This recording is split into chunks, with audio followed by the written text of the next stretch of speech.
Praise the lord. ఈరోజు దేవుని వాగ్దానము. తేదీ డిసెంబర్ 11, 2025.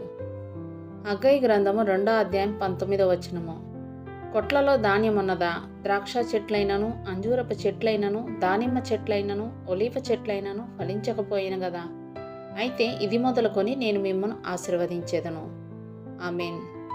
భవిష్యత్ విషయాలు మన కంటికి మరుగు చేయబడ్డాయి, కానీ ఇక్కడ మనకొక అర్థం ఉంది. అందులో రాబోయే సంవత్సరాల విశేషాలను ఇప్పుడే చూడగలం. ఇది మొదలుకొని నేను మిమ్మల్ని ఆశీర్వదించేదను అని వాక్యంలో రాయబడి ఉంది. ఈ వాగ్దానంలో చెప్పబడిన ఆ దినాన్ని మనం ప్రత్యేకంగా గుర్తుంచుకోవడం ఉపయోగకరంగా ఉంటుంది. ప్రజల పాపం వలన ఇంతవరకు పంటలు పాడైపోయాయి, తెగుళ్లు వ్యాపించి చీడపట్టి పొలాలు నాశనమయ్యాయి.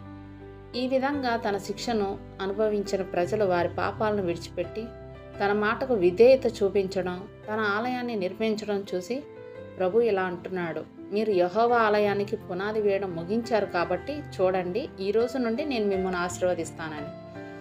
మనం ఏదైనా పాపంలో జీవించినప్పుడు ఆత్మ నడుపుదల్లో ఆ పాపాన్ని విడిచిపెట్టిన మరుక్షణం నుండి మనం ప్రభు ఆశీర్వాదాలను అనుభవిస్తామని జ్ఞాపకం ఉంచుకోవాలి. ఆయన ప్రసన్నత, ఆయన ఆత్మ, ఆయన కృప, ఆయన సత్యమును గూర్చిన సంపూర్ణ ప్రత్యక్షత మొదలైనవన్నీ మన ఆశీర్వాదానికి రుజువుగా మనలో కనిపిస్తాయి. మనం దేవుని యెడల నమ్మకంగా ఉన్న కారణంగా మనుషుల నుండి గొప్ప వ్యతిరేకతను ఎదుర్కొనే ప్రమాదంలో పడవచ్చు. అయితే మనం ఇంకా దేవునితో సన్నిహిత సహవాసం పొందే దిశగా ఎదుగుతాం. ఆయనలో మనం అంగీకరింపబడ్డామనేది ఇంకా స్పష్టంగా మనకు కనిపిస్తుంది. దేవుడిచ్చిన వాగ్దానాన్ని స్వతంత్రించుకొని ఆయనకి కృతజ్ఞతాస్తుతులు చెల్లించుకుందాం. అట్టి కృపా ధన్యత దేవుడు మనకు అనుగ్రహించునుగాక. ఆమేన్. దేవుడు తన పరిశుద్ధ వాక్యం మన వినికిడి అందు దీవించునుగాక. ఆమేన్.